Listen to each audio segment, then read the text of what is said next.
ये हिंदुओं को तोड़ने वाली ऐसी कोई भी जो नियम है, कानून है, इस भारत में ना हो, इसके हम पक्षधर हैं। कि ऐसा कार्य ना करें कि हिंदू ही हिंदू को बांटने का कार्य कर रहे हैं।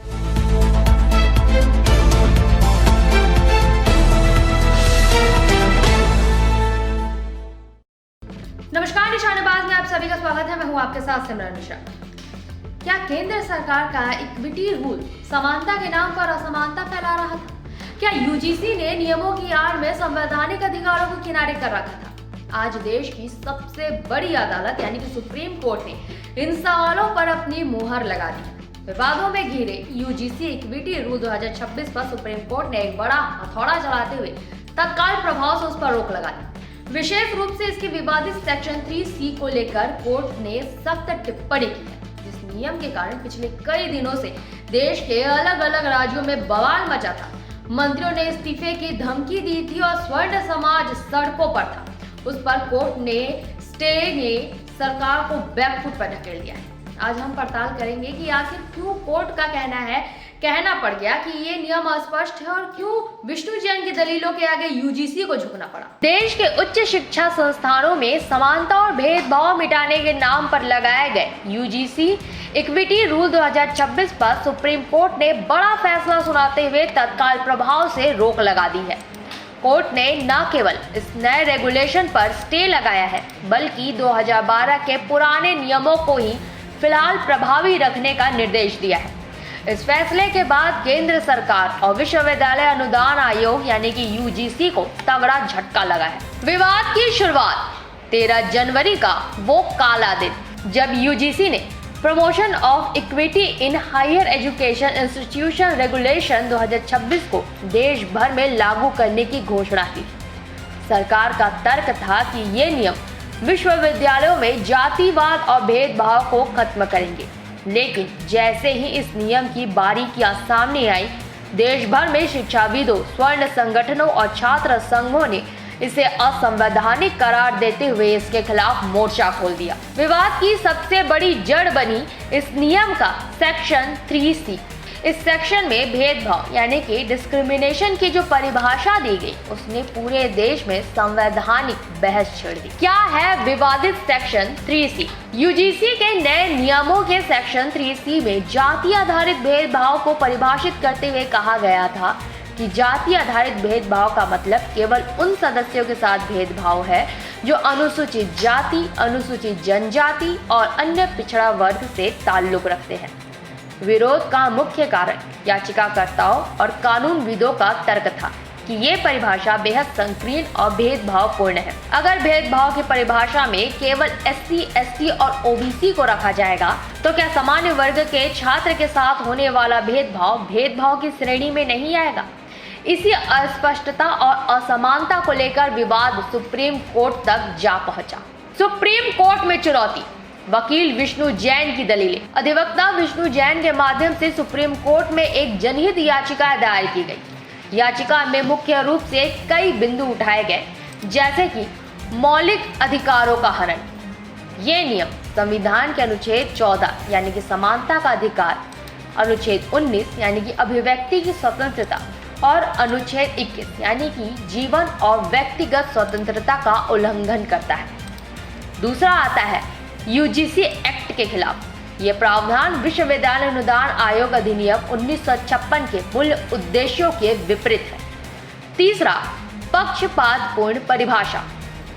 याचिका में आरोप लगाया गया कि सेक्शन 3C मनमाना है और इससे समाज के कुछ वर्गों को उच्च शिक्षा में सुरक्षा के दायरे से बाहर किया जा सकता है।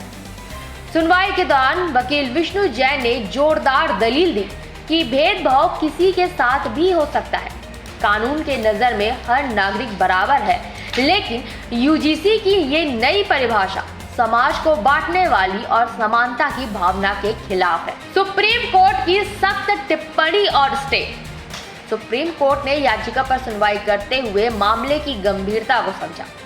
कोर्ट ने यूजीसी के नए रेगुलेशन के सेक्शन 3C को अस्पष्ट और त्रुटिपूर्ण पाया। अदालत ने सख्त लहजे में टिप्पणी की कि उच्च शिक्षा जैसे संवेदनशील क्षेत्र में नियमों का स्पष्ट होना अनिवार्य है। कोर्ट के आदेश के मुख्य अंश। यूजीसी के नए इक्विटी रूल 2026 पर तत्काल प्रभाव से रोक लगाई जाती है। जब तक इस मामले की पूरी संवैधानिक जांच नहीं हो जाती तब तक 2012 के पुराने नियम ही प्रभावी रहेंगे। कोर्ट ने केंद्र सरकार और यूजीसी को नोटिस जारी कर इस परिभाषा पर विस्तृत जवाब मांगा है। देश भर में मची राजनीतिक हलचल। सुप्रीम कोर्ट के इस फैसले के बाद राजनीतिक गलियारों में भी उबाल है। स्वर्ण संगठनों की जीत। भिंड, ग्वालियर और लखनऊ जैसे शहरों में प्रदर्शन कर रहे स्वर्ण संगठनों ने इसे अपनी पहली जीत बताया है। उनका कहना है कि सरकार को वोट बैंक की राजनीति छोड़कर योग्यता और समानता पर ध्यान देना चाहिए। विपक्ष का हमला। कांग्रेस और अन्य विपक्षी दलों ने सरकार को घेरते हुए कहा कि सुप्रीम कोर्ट ने सरकार के अहंकार को आईना दिखाया है। विपक्ष का आरोप है कि भाजपा सरकार जानबूझकर संस्थानों में अराजकता पैदा कर रही है। सरकार पर दबाव। इस्तीफे की पेशकश कर चुके विधायकों और मंत्रियों के सुर अब और तेज हो गए हैं। सरकार के भीतर भी इस बात को लेकर मंथन चल रहा है कि क्या इस नियम को पूरी तरह से वापस ले लिया जाए, क्या होगा आगे। अब सबकी नजरें सरकार के अगले कदम पर है। सरकार के पास दो रास्ते हैं। पहला, सुप्रीम कोर्ट में मजबूती से अपना पक्ष रखना। सरकार हलफनामा देकर परिभाषा को स्पष्ट करने की कोशिश करे। और दूसरा, नियमों में संशोधन। भारी दबाव और कोर्ट की टिप्पणी के बाद सरकार सेक्शन 3C को बदलकर उसमें सभी वर्गों को शामिल करने का प्रस्ताव ला सकती है। यूजीसी विवाद ने यह साबित कर दिया कि शिक्षा जैसे क्षेत्र में कोई भी फैसला अगर समावेशी नहीं होगा तो वो न केवल सामाजिक बल्कि कानूनी कसौटी पर भी विफल हो जाएगा। फिलहाल 2012 के नियम बहाल होने से छात्रों को तो राहत मिली है, लेकिन समानता की इस जंग का अंतिम फैसला अभी आना बाकी है। हिंदुओं को बांटने का ये यूजीसी कानून यूनिवर्सिटी ग्रांट्स कमीशन जो लाया गया था, ये जिस दिन से लागू हुआ उस दिन से इसका विरोध सड़कों पर आ रहा था। हमारे पास भी लोग फ़ोन करते थे, बताते थे आप तो बोलते हैं मोदी जी सब चीज़ अच्छा काम करे, तो हमको भी टारगेट किया जाए क्योंकि हम सवर्ण हैं, आप कैसे बोले कि आज सामान्य। ये कहीं ना कहीं से भेदभाव वाली ये नियम जो लाए थे और सुप्रीम कोर्ट ने बहुत सही दिशा में इसके लिए रोक लगाकर 19 मार्च को भी जो इसकी सुनवाई होगी, आने वाले समय में ये हिंदुओं को तोड़ने वाली ऐसी कोई भी जो नियम है, कानून है, इस भारत में ना हो, इसके हम पक्षधर हैं। रोक लगा करके बहुत ही अच्छा कार्य किया है सुप्रीम कोर्ट ने। प्रथम तो सुप्रीम कोर्ट को नमन करते हैं कि ऐसे कार्य के ऊपर रोक लगाए और हमेशा के लिए लगा दें, क्योंकि कहीं ना कहीं स्वर्णों के ऊपर इसके ऊपर में भेदभाव होता है। वह बोलता है कि भाई मैं स्वर्ण हूँ तो मैं दबा रहता हूँ हमेशा, इसके कारण वो दबाव में रहते हैं हमेशा। और स्वर्ण अगर हमारे पूरे सनातनी एक हैं तो स्वर्णों को अलग क्यों किया जा रहा है? ये कहीं ना कहीं राजनीतिक पार्टियां कार्य कर रही है, जिसके ऊपर मैं निवेदन करूंगा कि ऐसा कार्य ना करें कि हिंदू ही हिंदू को बांटने का कार्य कर रहे, ऐसा कदापि कार्य न करें। सुप्रीम कोर्ट के इस फैसले ने साफ कर दिया है कि समानता की परिभाषा चुनिंदा नहीं हो सकती। 13 जनवरी को लागू हुए जिस नियम ने देश भर में अराजकता की स्थिति पैदा कर दी थी, फिलहाल उस पर कोर्ट ने ब्रेक लगा दिया है। अब गेंद सरकार के पाले में है। क्या सरकार इस विवादित सेक्शन में बदलाव करेगी या फिर कोर्ट की इस फटकार के बाद पूरे रेगुलेशन को ही वापस ले लिया जाएगा?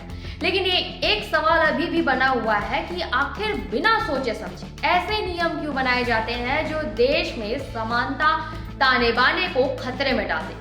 इस बड़ी खबर पर हमारी नजर लगातार बनी रहेगी। फिलहाल के लिए इतना ही। बने रहें निशानेबाज के साथ। नमस्कार।